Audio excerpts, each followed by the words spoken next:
Il s'apprête à reprendre la barre de Tout le monde en parle pour une 22e année et lance cette semaine une 10e saison d'un gars, une fille. Dans une autre vie, il a déjà été humoriste au sein d'un groupe un peu connu. En plus de ses sidelines d'acteur, restaurateur, producteur et chanteur. C'est un plaisir de recevoir dans notre lugubre bunker Guillaume Lepage pour notre grande entrevue de la semaine. Ben, j'aime ça, moi, un bunker comme ça. Un peu. Es-tu très... participes-tu à des balados? Es-tu fan de balados? Je suis pas fan de balados. Honnêtement, ça me déprime profondément. C'est un test avec toi, là. Ouais. L'autre jour, on m'avait dit d'aller dans un balado que je nommerai pas. OK. Parce que c'est pas de leur faute. Non. Puis ça m'a pris 30 minutes avant qu'ils arrivent au sujet du balado, c'est-à-dire la raison pour laquelle le balado existe. OK. Puis j'ai eu droit aux animateurs que je connaissais pas, qui racontaient, qui donnaient leur opinion sur plein de sujets qui n'avaient pas rapport avec le titre du balado. Fait que ça m'a refroidi. J'haïs les balados de sport. Ouais. Puis j'haïs les balados où le gars commence en disant « Toi, là, quand tu te lèves le matin, là, t'es quel genre de gars? Toi, t'es-tu de bonne humeur, d'habitude? Ouais. » Fait qu'à chaque fois que je tombe sur un balado, parce que je veux les écouter... Oui, il y a beaucoup de niaisage. Ah, c'est de la médiocrité, là. C'est formidable. Mais ça, là, toi, quand tu te lèves, là, tu te lèves-tu... Du bon pied? Ouais, ou bien ta t'es plus... routine? Puis pas de mots, pas de vocabulaire. Ouais. Tu sais, t'es à la radio, souvent, où tu t'écoutes plus un balado, que tu le regardes, puis là, t'entends... Ouais, mais là, tu sais, toi, j'imagine que t'es plus que... Hein? Ouais, tu es capable de faire une phrase complète. Fait que c'est ça. J'ai déjà été à un balado où on me demandait si j'étais chatouilleux. Mais je trouvais audacieux. D'ailleurs, le mot chatouille est sous-utilisé. Ben, l'autre jour, le balado, tout le monde saillit, là. Ça m'a pris 20 minutes de savoir qu'il fallait que quelqu'un nomme une partie de son corps qu'il n'aimait pas. Parce que ce qui s'est dit avant... Ouais. Ben, c'était du jazz. En fait, c'est du jazzage légitime. Ouais. Tu as le droit de parler de ça avec tes collègues, au restaurant, avec des gens dans un party, mais on s'en fout. Non, on s'en fout. Mais ici, c'est la seule balado. C'est ce qu'on m'a dit. Un peu sérieuse. Puis tu sais que je peux vraiment partir. Là, oui, j'en doute là. pas. Oui, c'est connu pour ça. Écoute, on a eu Jean-Philippe Laud la semaine passée qui a passé un bon moment. Que j'adore. Et que, oui, parce que tu l'avais reçu à l'émission et je pense que toi-même, tu t'étais senti très interpellé par son histoire. Tu es un transfuge de classe. As-tu de la misère avec l'expression transfuge de classe? Non, je l'aime beaucoup plus que celle que j'employais avant, qui était parvenue. OK. Parce que je savais pas quoi dire. Ouais. Tu sais, moi, parce que parvenu, c'est péjoratif. Mais parvenu, c'est parvenir à quelque chose aussi. Alors, moi, j'étais parvenu à quelque chose de... mettons, mieux que ce qu'on m'offrait à la base. Puis quand Jean-Philippe est arrivé avec son transfuge de classe, j'ai dit, premièrement, c'est plus classe, c'est plus joli. Ouais. Puis c'est ça que ça veut dire. Puis c'est pas péjoratif. Mais oui, je suis totalement un transfuge de classe. J'ai vu, en fin de semaine même, il y avait quelque chose à ton sujet dans la presse où ça parlait un peu de ton... Tu sais, t'es un gars d'Hochelaga. Je pense que ça n'a pas été facile avec ton père, mais tu sais, donc... disons que famille de locataires, une famille peu scolarisée, pas scolarisée, mais peu scolarisée. Je pense que j'ai été le premier universitaire de ma famille, premier propriétaire, tu sais, des trucs comme ça. Puis je me retrouvais dans un milieu auquel j'étais pas du tout destiné et qui, honnêtement, m'intéressait pas tant au départ. Moi, je me voyais plus comme spectateur. J'aime beaucoup les arts, j'aime beaucoup la culture. Je suis un grand lecteur, un grand consommateur d'art. Mais si tu m'avais dit un jour, c'est ça que tu vas faire, puis non seulement tu vas faire ça, mais tu vas tout faire. Littéralement. Littéralement. Tu vas faire de la télé, de la radio, de la scène, de la musique, tu vas écrire, tu vas jouer, je t'aurais dit, réaliser, je t'aurais dit, tu me niaises. Alors que c'est le rêve ultime de pas mal de personnes sur la Terre. Bien, surtout ceux qui veulent faire ça, en fait. Oui. Donc, c'est ça. Pour les autres, pas vraiment. Mais c'est intéressant, ça. Ça a dû teinter toute ta façon d'aborder ce métier-là, du fait que c'est pas ton... Tu sais, il y en a qui auraient poussé leur mère en bas des marches pour faire ça. Non, mais t'as raison, parce que moi, je suis à fuck you de m'en aller. Mais j'étais comme ça quand j'étais jeune. André Duchamp m'a déjà dit... non, il y avait quelqu'un qui avait dit, toi, Guilla, depuis que t'es parvenu, là, tu sais, on dirait que t'es tout le temps sur le bord de t'en aller si t'es pas content. Ça, c'est parce que t'es riche. Puis André Duchamp m'avait dit, oh, tu l'as pas connu quand il était pauvre. Ouais, c'est ça. J'ai toujours été comme ça. Moi, j'aime pas assez ce que je fais pour le faire à moitié ou pour le faire si on respecte pas, mettons, mes conditions. Puis honnêtement, maintenant, ça a changé parce que j'ai vraiment le privilège de choisir ce que je veux faire. C'est un immense privilège. Je me considère comme probablement un des artistes au Québec le plus libre. D'avoir duré en plus avec cette liberté-là sur autant de temps. Ça va faire 45 ans, là, bientôt. Oui, alors ça, je sais que je suis privilégié, là, puis je remercie très souvent, d'ailleurs, les gens, mes diffuseurs. Je dis souvent merci à Radio-Canada, puis les gens disent « Pourquoi tu dis ça? » Je dis « Merci pour la liberté de parole, puis pourquoi tu le dis? Parce qu'un jour, ça va finir, ça va peut-être mal finir. Puis je regretterais de ne pas l'avoir dit, parce que c'est une chance là, qu'on me donne. Moi, on me laisse assez de cordes pour me pendre, là, soyons honnêtes. Mais j'essaye de la retenir un peu. Puis Pierre Bourgault, qui était mon professeur, qui était mon ami, il me disait « Ta tribune, t'es seulement prêtée, on peut te la retirer n'importe quand. » C'est vrai. Alors, j'oublie jamais que je suis assis sur une tribune que je pourrais perdre, puis qui va être remplacée sur peut-être un jour par un balado sur les bouts de doigts que j'aime pas sur mon corps. Oui, parce que, tu sais, pour des gens de mon âge, Guillaume Lepage, c'est big, mais tu sais, comme j'ai un parallèle avec Folia récemment, puis tu vois, j'accorde même les deux, le Folia, parce que je l'ai connu. Mais c'est ça qu'il faut dire. C'est ça qu'il faut dire, sauf que pour moi, c'est gros, tu sais, le départ de Folia, pour mes collègues de la presse, c'est gros, mais ici, un petit bruit de criquet. Fait que j'ai l'impression qu'à un moment donné, on a beau être bien big, dans une couple d'années, on est tout un lointain souvenir de quelqu'un qui a scoré fort pendant un moment. Là. Une expression que mon grand-père employait souvent, il disait « le nœud pousse sur le vieux ». Évidemment, ça peut faire référence à son transit. Oui. Mais ça fait aussi référence à la vraie vie. Tu sais, Guy Rocher, 101 ans, qui est décédé récemment. René Miroir, hein, tu as rendu hommage. René Miroir. Oui, puis en passant, René Miroir, moi, quand j'ai commencé, il était déjà vieux. Oui. Tu sais, pour moi, là, que René Miroir aimait ou non RBO, ça ne changeait rien pour moi. Là. Ça passait dans le beurre. C'était quoi son nom dans le sketch? René au miroir, je me rappelle pas. René au miroir, je pense que c'était ça, oui. Je me rappelle pas. Mais tu comprends ce que je veux dire? C'est qu'il était déjà installé et vieux quand moi, j'ai commencé. Puis quand je vois des jeunes qui, mettons, me regardent comme un vieux, ils ont raison. Ils ont tout à fait raison. Mais il y a de la place pour tout le monde. Puis de toute façon, je vais m'en aller. Puis de toute façon, j'aurai pas de rue à mon nom. Là. Tu comprends? C'est la vie, là. Oui. Mais je trouve ça super intéressant parce que je pense souvent à ça. Tu sais, le fait que ton bullshit-o-mètre ne fait pas de fumée puis que t'es teint, ça veut dire que ça te rend un peu volatile pour un employeur, mais d'un autre côté, t'es là parce que tu y crois puis t'as du fun. Tu vas pas faire des affaires que t'haïs à cause que pour avoir une paye, de l'argent ou du rayonnement. Non, ça c'est vrai, mais en même temps... Tu sais, je peux comprendre que pour un homme d'affaires, son bulletin, c'est ses états financiers, trimestriels ou annuels. C'est comme ça qu'il sait s'il y a eu une bonne ou une mauvaise année. Pour un artiste, évidemment, on souhaite tous, et je souhaite tous, que mes collègues gagnent bien leur vie, parce que c'est du vrai travail qu'on fait, puis on divertit ou on informe des gens, puis c'est ça notre travail dans la vie, on sert à ça, c'est normal qu'on soit bien payé. Mais on ne fait pas ça pour être surpayé, pour devenir très, très riche. Tu comprends? Moi, je suis chanceux parce que mon travail, avec un gars, une fille, puis avec tout le monde en parle, a généré beaucoup de revenus. Alors, c'est normal que les revenus reviennent. Dans le mot revenu, il y a revenir. Ça, pour moi, c'est très important.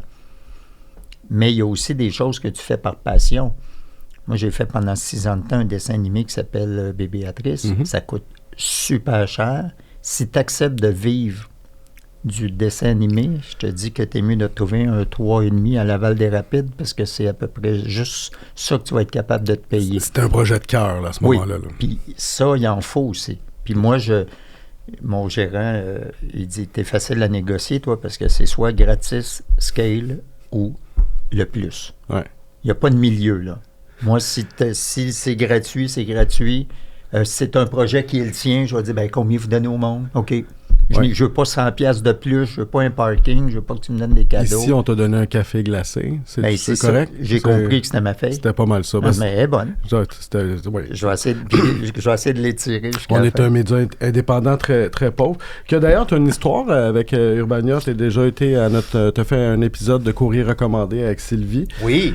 J'ai même déterré, parce que je suis un enquêteur aguerri, une vieille entrevue de la défunte série web Entre deux stimés, animée à l'époque par un très svelte MC Gilles. Ça dit-tu quelque chose, ça?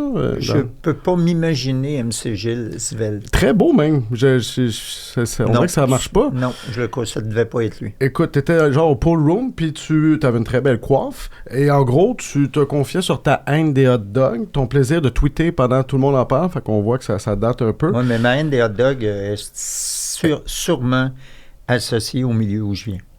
Ouais. Ouais, moi, là, ces bouffes-là, premièrement, des hot dogs, on sait ce qu'il y a dedans, là. C'est dégueulasse. C'est de la charogne. Du poulet frit. Ouais. Moi, je ne mange pas ça parce que j'en ai trop mangé quand j'étais jeune. C'est pas du comfort food pour moi. Ça me rappelle juste des souvenirs bad tripants. Ouais, c'était pas mal ça. C'était ça que j'avais dit. Tu vois, t'es conséquent avec toi-même. Ouais, t'es pas mal ça. T'as aussi dit que t'aurais pitché ton siège de bébé à un paparazzi qui se serait pointé à l'hôpital, parce que je pense que tu venais d'avoir un enfant. Je sais pas si c'est ton gars ou ta fille dans ce temps-là. Mais j'ai déjà dit une fois, mais je vais le répéter parce que ça fait longtemps. Moi, j'ai rien contre les anecdotes. Là. J'ai rien contre le human interest. Ça, c'est drôle. J'ai une citation de toi. Attends, sais-tu... OK, attends, je vais la dire. Je pense que je la sais. Une anecdote, c'est comme une pipe. Oui. C'est ça? Oui. Une anecdote, c'est comme une pipe. Oui. C'est plus fun de la recevoir que d'avoir à la demander. C'est ça, hein? Moi, j'ai écouté ça, puis j'ai pris en note, j'ai fait très fort, ça. Ben oui, mais c'est exactement ça. Ben oui. Si on discute, là, parce qu'on ne peut pas avoir une discussion pendant 1 heure de temps en parlant de rien. Non. Fait que là, tu vas me poser une question, je vais te dire, ben oui, moi, c'est ça que je pense. Récemment, j'étais avec ma blonde ou récemment, je parlais à mon... Puis là, je vais te raconter une anecdote où je vais rentrer dans mon intimité. Oui. Mais si tu commences en me disant... Hey, je me rappelle une fois, là, gala artiste, je sais pas lequel, là, je viens de gagner j'ai été chanceux, j'en ai gagné quelques-uns. Mais je viens de gagner, puis c'est une des premières fois. Puis, fait que j'arrive en bas, là, une journaliste a dit, bon, on pose des questions, sujet fête des pères, c'était quoi ta plus belle fête des pères? J'ai dit, ben, c'est la fois où j'ai couché avec 2 filles en même temps. Elle dit, non, mais j'ai dit, c'était à la fête des pères. Puis là, elle me regarde. Elle dit, est-ce que c'est vrai? Je dis, ben, c'est ça ma réponse. Oui. Faut-tu être loser, demander des questions de même? Ben, oui, on fait ça sur un coin de table. Là. Oui, mais c'est parce que tu viens pas au gala artiste pour couvrir les gens qui ont gagné. Puis c'est le fun de gagner, puis c'est énervant. Là. Tu t'espères au moins que la première question va être là-dessus.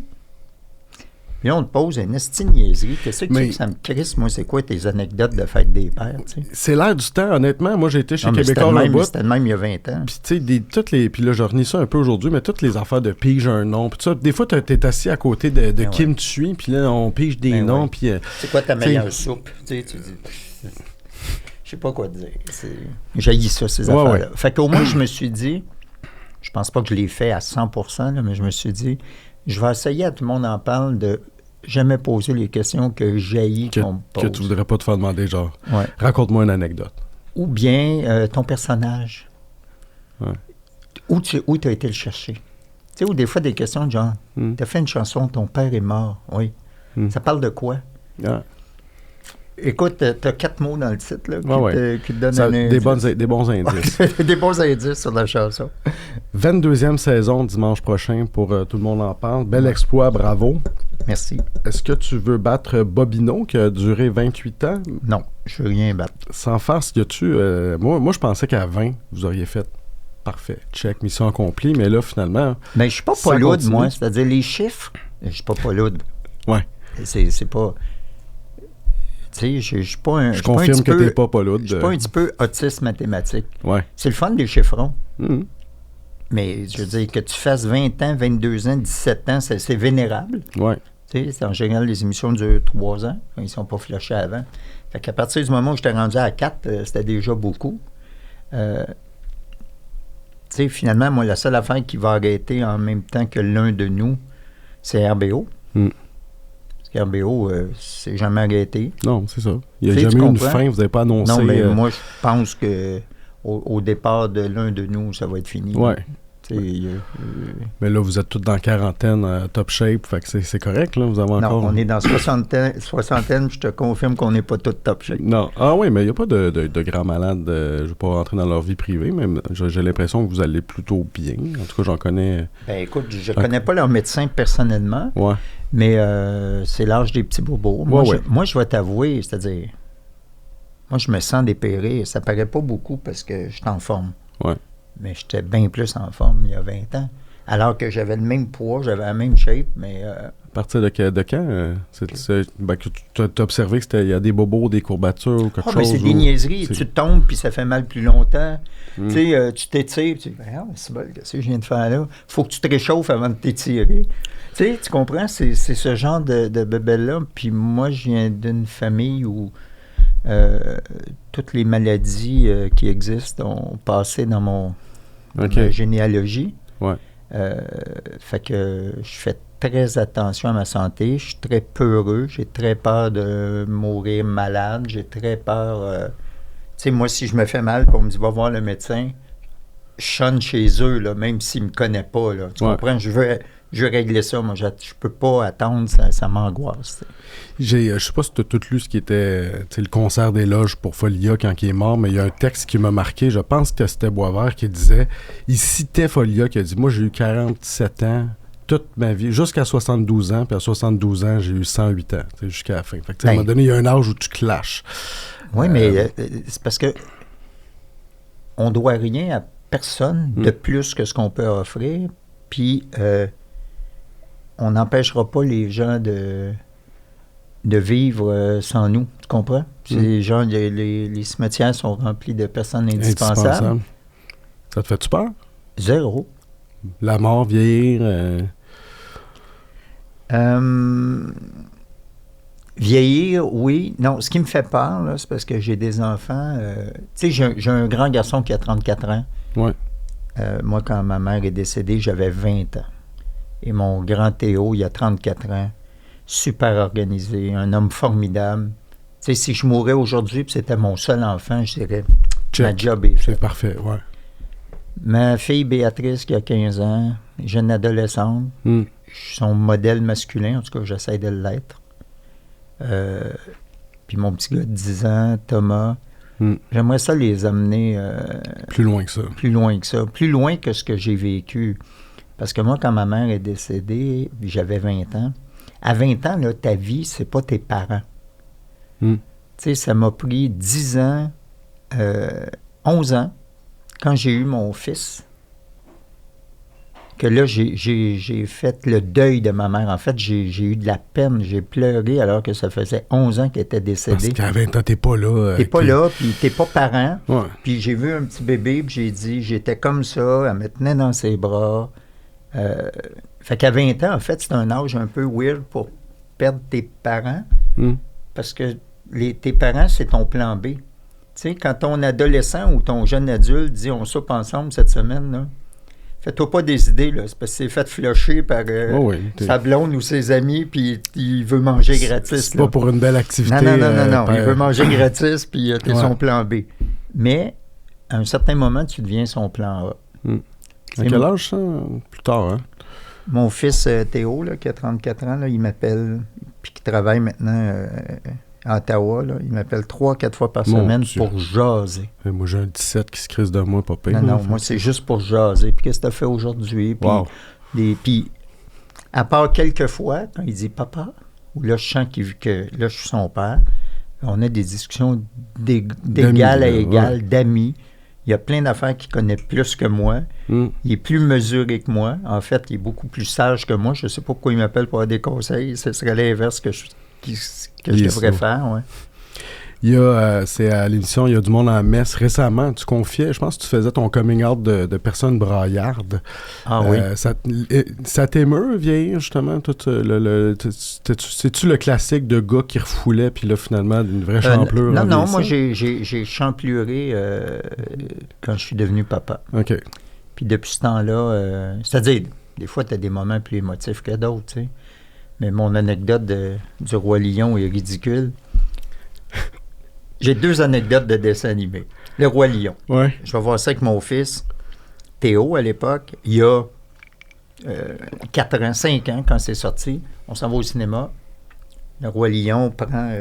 c'est-à-dire, je ne sais pas quelle bébite prend le jeune lionceau, là. Ouais. Ça, c'est juste avant qu'il y ait le générique de départ, là. Le Roi Lion. Ouais. Je pleurais. Alors. Puis là, mon fils de 4 ans m'avait dit... Ça va aller, papa, calme-toi. Alors là, quand le père meurt, je braille. Je braille tout le long, OK? Tellement que ce petit film-là, j'ai arrêté de le voir, mais je l'ai peut-être vu 2 fois. Ouais. Puis je pleurais. Fait que je vais arrêter de le voir. La toune joue à la radio, je pars à pleurer. Oui. Fait que là, ils ont sorti il y a quelques années le film en vrai? En animation. Ouais. Alors j'y vais avec Thomas, mon plus jeune, qui a 4 ans.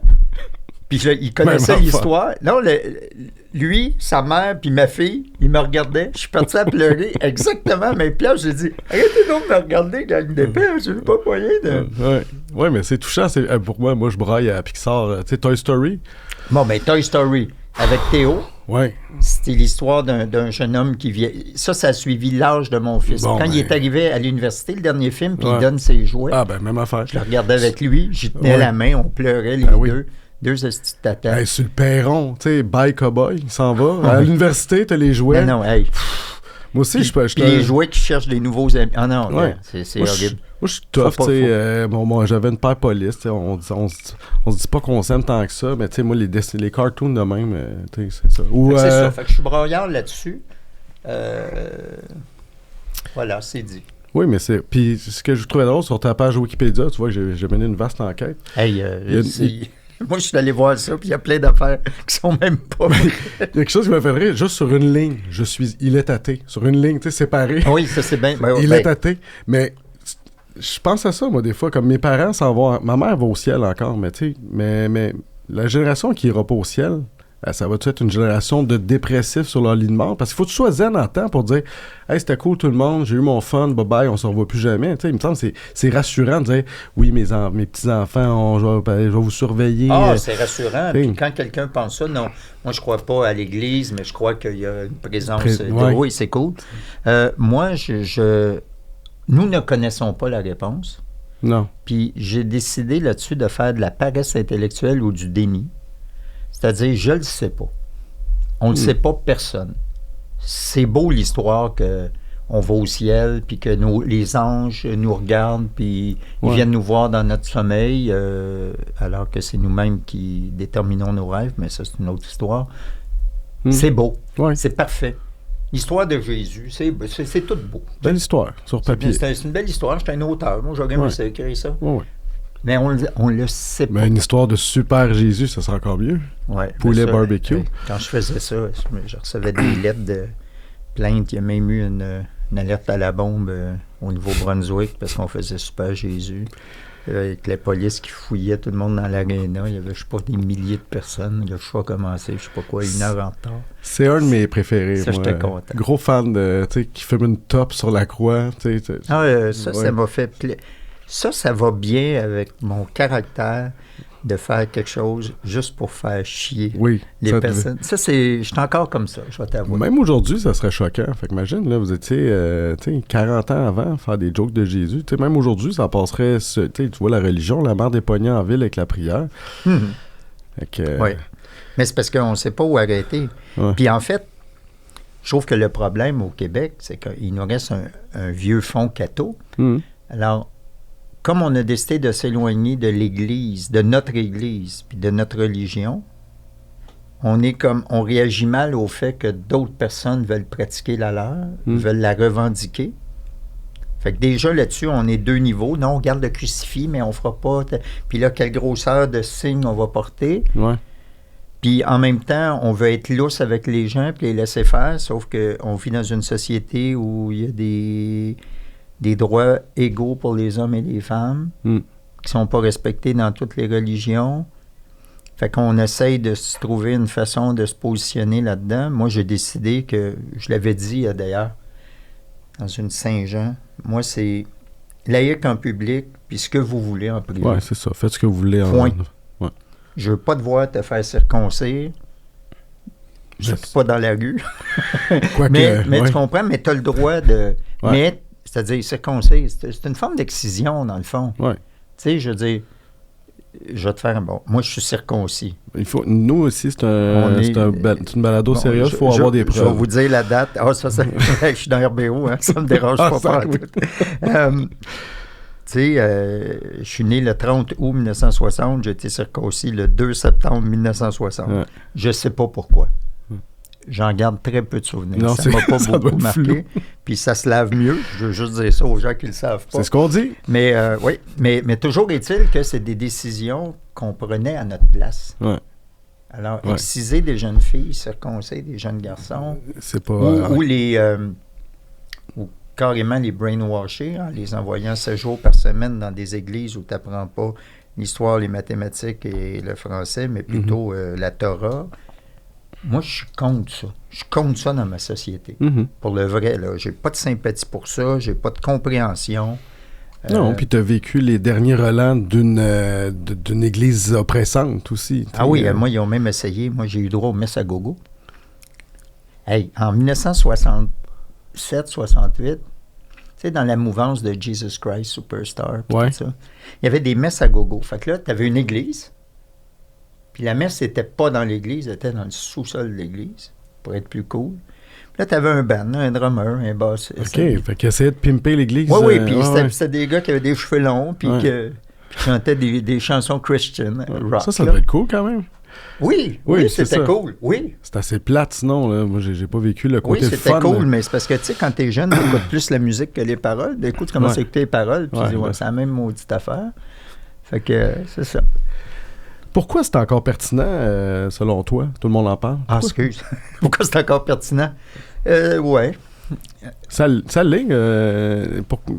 Pourquoi ce rendez-vous-là est encore aussi populaire? Parce que, tu sais, vous avez jamais piqué du nez en code d'écoute. Le public est au rendez-vous. Oui, puis il se renouvelle, clairement. Oui. Pourquoi? C'est une excellente question. Peut-être parce que tu peux avoir une espèce de sommaire de ce qui s'est passé dans la semaine, que c'est là que les gens, les invités viennent se confesser, se raconter, se défendre de ce qu'ils ont fait. Tu sais, c'est pas toujours un hot seat, même que ce l'est juste pour les gens qui le méritent. Ou qui sont dans le trouble. Ouais. Tu sais, quelqu'un qui est gentil... il va pas se faire brasser. Ben non. Non. À moins de dire une grosse connerie, puis là, t'as pas le choix exactement. Ça, il faut le relever. C'est ça. Ça, il faut le relever. Moi, ça m'arrivait, quand on était en montage au début, des fois, les gens appelaient. « Excuse, hier, j'ai dit telle chose. » Puis j'écoutais. En général, ça ne changeait rien dans ma décision parce que la personne avait dit quelque chose de saugrenu ou d'incroyablement mauvais dans son champ de compétences. Puis là, tu dis « Hey, je suis désolé, tu sais, mais tu aurais dû y penser. » Ouais. Mais, un exemple, une fois, il y a quelqu'un qui dit « Hey, hier, en parlant, là, j'ai dit que ma sœur était grosse, puis qu'elle mangeait trop, puis ça va y faire de la peine. » J'ai dit « Ta sœur, on la connaît pas. C'est personnel. On fera pas mal à ta sœur. » Puis c'est vrai que c'est assez loser d'avoir dit ça. Bon. Je vais essayer de t'accommoder. Ah, c'est intéressant. C'est la vie privée versus la vie publique. Qu'est-ce que ça change de savoir ça, tu sais? Oui, c'est ça. Fait que ça, je faisais attention. Puis aussi, quand un intervenant commençait à parler, tu sais, ça arrive des fois, tu sais, tu as quelqu'un dans une discussion qui soulève un point et son point est hors sujet. Puis il ne sait pas, puis on essaye d'y expliquer que, hey, ça se passe au fédéral, là, puis là, on parle au municipal, mettons, là, tu sais, une affaire bien straight. Puis là, il continue. Puis là, moi, j'arrivais en montant, je disais, il est épais, là, j'ai essayé d'y dire 4 fois que c'était était hors sujet. Puis toi, as-tu le goût, comme téléspectateur, de regarder quelqu'un qui est hors sujet pendant 4 minutes de temps? C'est lourd. Là, fait que ça, j'étais très content de dire, lui, il disparaît de la carte. Là. Complètement. Puis là, une fois, il y en a un qui m'a appelé, une fois, il dit « Hey, merci de m'avoir coupé ça, t'as été gentil, je t'en dois une. » Je dis « Tu m'en dois pas une. » C'est le show que t'as voulu sauver. T'as sauvé le show, là. J'ai sauvé le show en enlevant ta niaiserie. Là. Te rappelles-tu, Guy, du contexte dans lequel cette émission-là a été lancée en 2004? Qu'est-ce qui se passait à ce moment-là? Dans ma vie ou non, dans l'actualité. Vous êtes arrivé dans un contexte particulier. Oui, rappelle-moi. Jean Charest au pouvoir. Oui, OK, oui. Guy Cloutier venait d'être arrêté. Salaire minimum, 7,40 $. Premier, Québec autorisait le mariage gay. Puis la plupart de mes collègues étaient aux couches. C'est fou le chemin quand même parcouru que vous avez fait. Puis j'ai l'impression que ce qui marche, c'est que t'es aux premières loges d'un paquet de changements de la société, dans le fond. Fait que c'est pour ça que ce show-là peut juste continuer à marcher. Parce que la société, le terrain de jeu, il est tout le temps plus grand. Là. Il change. Ben là, tu vois, j'écoute, je sais pas quand tu vas diffuser ça, là, mais dimanche prochain, c'est notre première émission. En fait, les gens me disent, qu'est-ce qu'il va y avoir dans ta première émission? Puis je dis, c'est pas ma première émission. C'est la 552e. On va suivre l'actualité. Je vais pas me dire, j'espère que la guerre va pogner. C'est fait. Non, mais tu comprends, ça va être meilleur pour l'émission. C'est l'actualité qui renouvelle finalement, nos sujets d'émission à chaque fois. Nous, on ne fait pas grand-chose. C'est-à-dire, on fouille ce qui se passe. Puis on parle de ce qui se passe. Puis c'est très rare, c'est peut-être arrivé... mon Dieu, une fois par année, peut-être même pas, que tout à coup, une semaine, là, écoute, t'es sur le bord d'inviter Edith Butler et sa famille pour... Non, mais tu comprends, là, tu dis, voyons, tout est tombé en même temps. Puis, tu sais, j'ai fait une quotidienne, moi, pendant 1 an de temps, j'avais fait Besoin d'amour. Oui, je me souviens de ça. Puis des fois, je regarde des quotidiennes. Puis j'écoute des quotidiennes à la radio puis à la télé. Puis des fois, tu dis... Oh, tabarouette, qu'il n'y a rien aujourd'hui. Mais non, c'est eux autres, il faut qu'ils travaillent quand même, puis qu'ils trouvent quelque chose, et qu'il faut qu'ils trouvent des... Puis, le lendemain, il y a 2 personnes célèbres qui meurent, un attentat en quelque part, puis là, tu bouscules tout le monde en disant, écoute, on peut pas... ça marche de même un peu, la vie. Quand tu fais un hebdomadaire, tu as comme 7 jours. Tu dis... Selon moi, en 7 jours, il va se passer quelque chose. Oui, puis il faut aller chercher des fois un Phil Collins, Taylor Swift, ou vous autres, vous aviez aussi un vaste... Taylor Swift, là, mais en fait, les artistes internationaux, là... Roger Waters, je me souviens. Oui, mais sauf exception, là, ils sont formidables. Eux autres, quand ils font des entrevues, là, c'est pour vendre des morceaux. Ils apprennent ton nom. Ils jazzent. Hey, je parlais avec Hillary Clinton. You know, Guy. On avait l'air d'avoir passé... Puis, pendant qu'on faisait l'entrevue, où elle m'a fait du Fabienne Larouche. You know, Guy, my friend, Guy. Puis, j'écoutais ça, puis j'étais crampé. Je disais, est-ce qu'elle est habile? Qu'est-ce que tu veux que je fasse? Veux-tu que je dise, hey, Hillary, je t'ai jamais vu de ma vie. Je t'ai parlé il y a 5 minutes, puis c'est tout. Phil Collins. Il rentre, écoute, il arrive... juste avant le show, on est en train de manger, l'équipe, il dit « Bonjour, je m'appelle Phil, est-ce que je peux manger avec vous? » J'en ai peur. Là, j'étais assis à côté de Phil Collins, puis Taylor Swift, j'arrive au mois de septembre. Tu sais, nous autres, on book pas, là. On book à la dernière minute. Fait que là, le tableau est vide. C'est que Patrick Huard, le 6 décembre, je pense qu'il sortait un film. Fait que lui, il est booké, c'est un gros nom. C'est qui Taylor Swift, 15 octobre. Puis là, je dis... Tu peux me dire, c'est qui le style tata qui est Taylor Swift? C'était Taylor Swift. Oui, ils ont appelé. Parce qu'on a reçu plein d'artistes avant. Son équipe a appelé. Ils ont spoté, eux autres, le Québec français, le Canada français, c'est tout le monde en parle. Ils ont appelé, ils se sont bookés. Elle a fait une super entrevue. Elle a fait un coming out féministe qui... Et cette entrevue-là a été traduite dans le monde entier, dans toutes les langues. Elle a été vue des millions de fois. Le clip avait été... Oui, fait que tu avais la vraie version. Tu avais la version doublée en allemand. Fait que là, nous autres, on parle, puis là, il y a des... ou sous-titrés.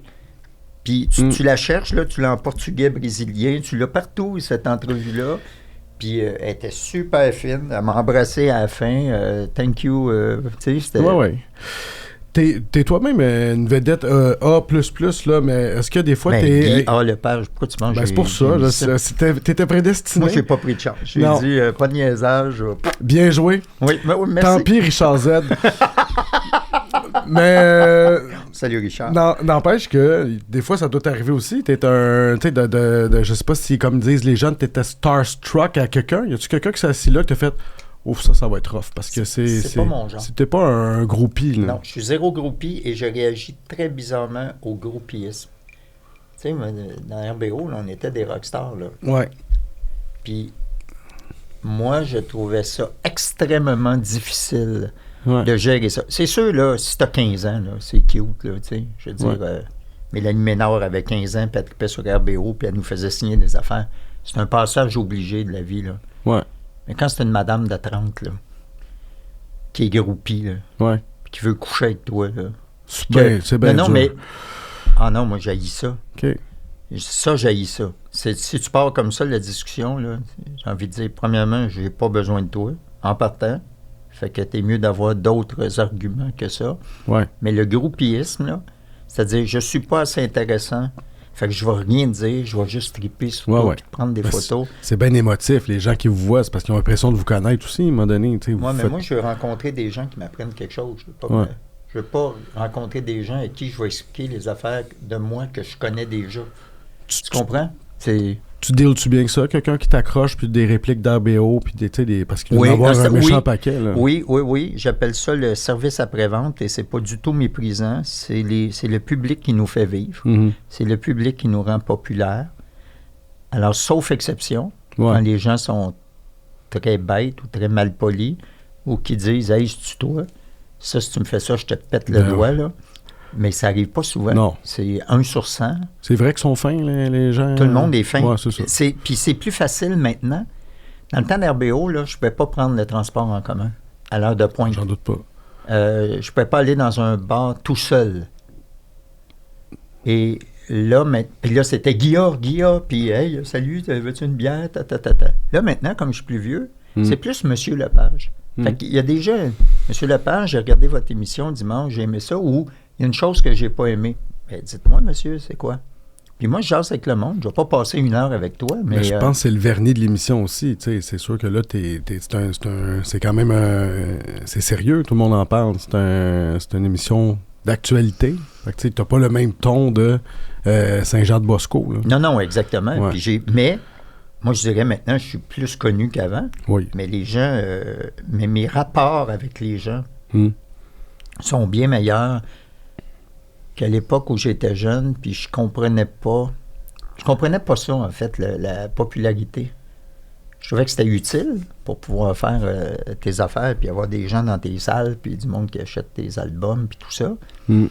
Mais j'avais beaucoup de difficultés. Moi, quand j'allais voir, je vais donner un autre exemple, à l'époque, ma blonde, qui était Louise Richer, est plus âgée que moi, et ses amis proches, c'était plein de vedettes.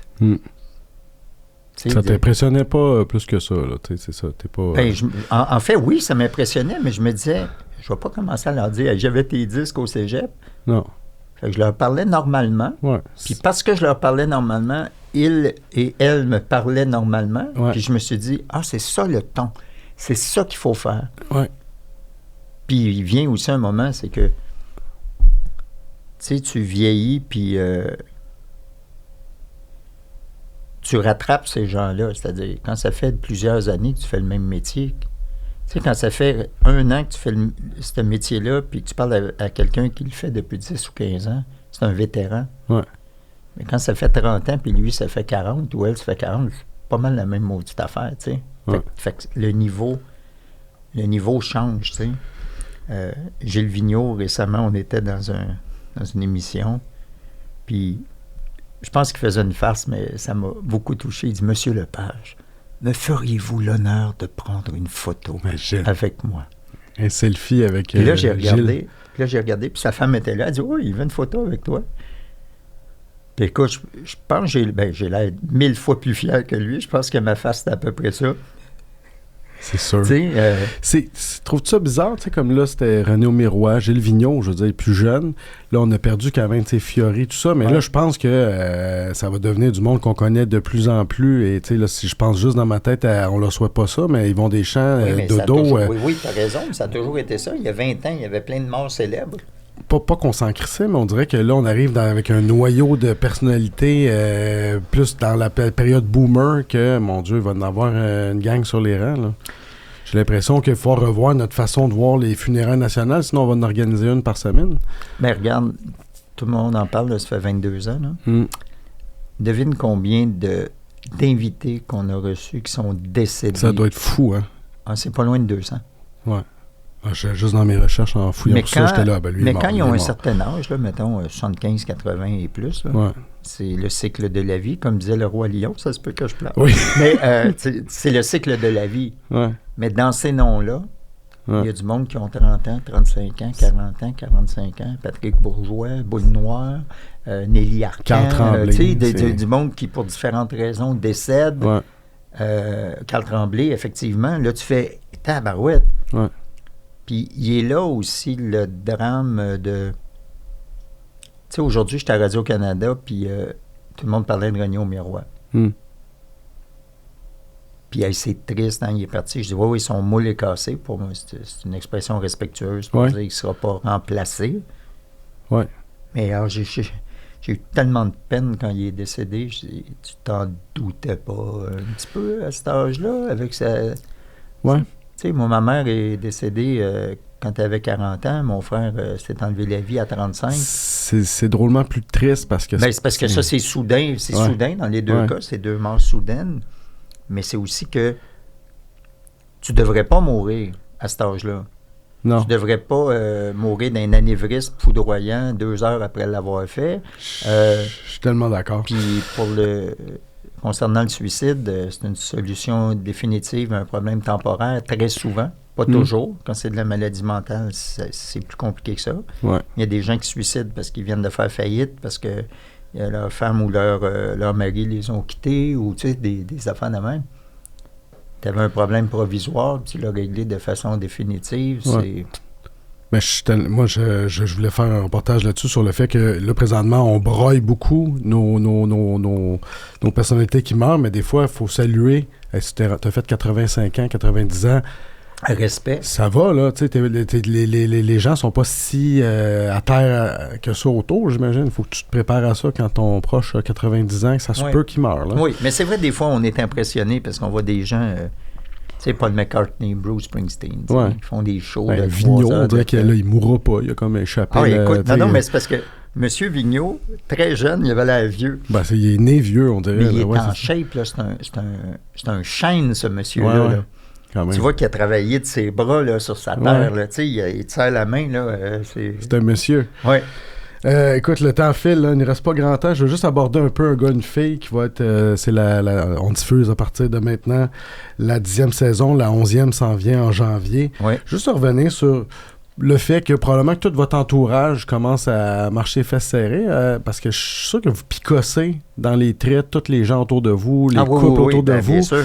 Fait que ça doit être le fun, souper avec vous autres, de se dire, OK, il prend des notes, là, lui, pour un... Moi, je vampirise. Mais en fait, j'ai mes idées, là, c'est-à-dire je sais quoi faire. Là. Ouais.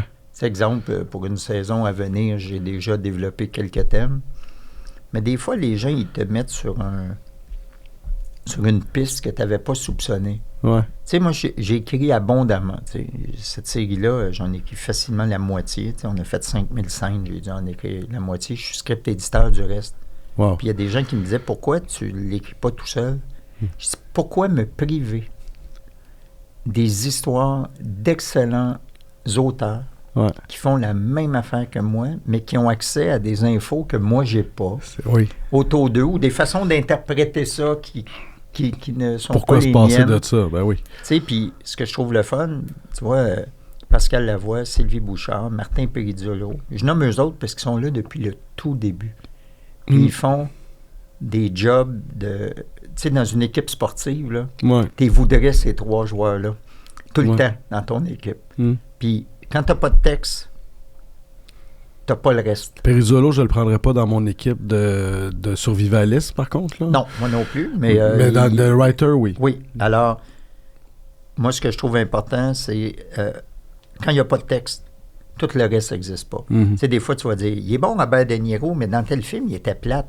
Il était pas plate. C'est parce qu'il jouait de la marde. Ton film était poche. Parce que son film était poche, l'histoire était poche. Ouais. Tu as besoin d'un compositeur puis d'un auteur qui fait une belle chanson. Tu as besoin d'un texte de base qui va donner le goût aux réalisateurs, aux comédiens, etc., de l'emmieuter. Mais des fois, leur travail collectif est pire que le résultat. Fait que quand tu es un auteur, puis je suis pas contrôle freak, là, mais je suis content d'être l'auteur, le réalisateur, puis le comédien, parce que je m'entends très bien avec les trois. Mais quand tu envoies un texte, là, puis que là, j'espère qu'ils vont prendre tel comédien. J'espère qu'il a compris ce que je voulais faire. J'espère que le musicien a compris. Ben oui. J'espère que le monteur va être capable de rester. Puis là, tu as plein de couches de personnes qui peuvent scraper ton affaire, qui peuvent l'améliorer aussi, mais qui peuvent le scraper. Puis là, tout à coup, il y a un producteur ou un diffuseur qui dit « Moi, je suis pas sûr de ta... » Puis là, tu dis... Non, là, c'était simple, mon histoire. C'était super. C'était clair, là. Je le lisais, là, puis tout marchait. Puis ça a passé ça a passé la SODEC, puis ça a passé Téléfilm Canada. Chris, pourquoi ça donne ça à l'écran? Ouais, c'est reposant d'avoir tous ces chapeaux-là. Oui, mais je te dirais que ma vraie revendication, tu sais, si on me dit t'es quoi à la base, je vais dire je suis un auteur, je suis un scénariste, puis c'est ces gens-là que je défends en premier tout le temps. Parce que sans eux, sans nous, on travaille pas, personne. Ben non. Ben oui, moi je suis team auteur, là, j'en suis moi-même un. Puis, c'est l'affaire que j'ai réalisée quand j'étais jeune. Mon seul don, c'était l'écriture. Ouais. Je ne savais pas ce que je ferais dans la vie, mais je me disais, je suis sûr que je vais faire ça. Puis si j'ai une bonne hygiène corporelle, puis que les gens ils trouvent que je sens bon, ils vont me donner, puis que je suis fin, ou que je travaille bien, je vais avoir de la job toute ma vie. Oui, odeur, ça va. Odeur, c'est important. Parce que, moi, si tu pues, je vais te le dire à un certain moment. Oui, le swing, ça passe pas, moi non plus. Dis-moi si je me trompe, j'ai l'impression qu'un gars, une fille, ça peut juste finir un petit peu plus sombre. Là, on est encore dans le fun, mais j'ai l'impression que si vous continuez ça, ben, il va y avoir des bobos, il va y avoir, ça va pogner un virage, j'ai l'impression, ce show-là, peut-être. Bien, la prochaine saison, il y a un petit côté sombre. Là, on est pas mal à la fin de la patente. J'ai-tu le temps de faire mes petites questions qui tuent de la fin pour être oui, ça? Écoute, tu m'as donné assez de cordes, là. Ah ouais, vas-y, dis-moi les tes niaises. Là, déjà, je t'ai épargné mes questions bitch sur... pas bitch, mais tu sais, Ardisson. Moi, je t'ai entendu à Arcan, je pense que tu disais que c'était une relation correcte bien, parce qu'il a été varlopé un peu à la fin. C'est une relation d'affaires. Moi, je suis d'accord avec tout ce que les gens ont dit sur lui, contre lui. Ouais. Mais moi, je m'entendais bien avec lui. La relation était cordiale. Ah oui, il m'a jamais fait chier. Il était très respectueux de mon travail. Fait que c'est ça. Puis Danny, on l'avait déjà... Je l'ai entendu à Arcan dire que je pense que la balle est un peu dans son camp. Vous avez fait vos affaires. La balle est vraiment dans son camp. Vraiment dans son camp. Moi, je suis pas quelqu'un de rancunier, mais c'est parce que j'ai reçu le tas, puis j'attends qu'on vienne m'expliquer pourquoi je l'ai reçu. C'est tout. L'invitation est lancée. Question qui tue, Airbnb ou Camping Sauvage? Écoute, j'ai beaucoup aimé faire Camping Sauvage. C'était mon premier film. J'étais co-réalisateur. C'était mon premier film dans lequel je jouais un rôle-titre que je n'avais pas écrit. Mm-hmm. C'est fou, hein? J'ai fait 3 films, 3 rôles-titres, puis je les ai pas écrits. Fait que j'étais content qu'on me choisisse. Cornflake le matin ou Pornflake le soir? C'est niaiseux, là. Pornflake. De loin, là. J'ai fait... Sais-tu que... J'ai fait pas loin d'une centaine de shows avec eux autres. C'était big, ça. J'ai dû monter 35 chansons différentes parce qu'au bout de 3 fois, j'étais tanné. Tu sais, je peux pas aller plus loin que ça. On va en faire une autre. Fait qu'ils m'aimaient bien parce que ça leur faisait pratiquer des nouvelles tunes. Dans un gars, une fille, quand tu grattes, là, c'est sérieux ou c'est parce que tu joues encore, là? Non, je me suis acheté une guitare, sauf que ma fille est tellement meilleure que moi, elle me regarde puis elle me trouve pourri. Fait que je persévère. Pitcher un trophée de la disque ou gagner un prix Aurore?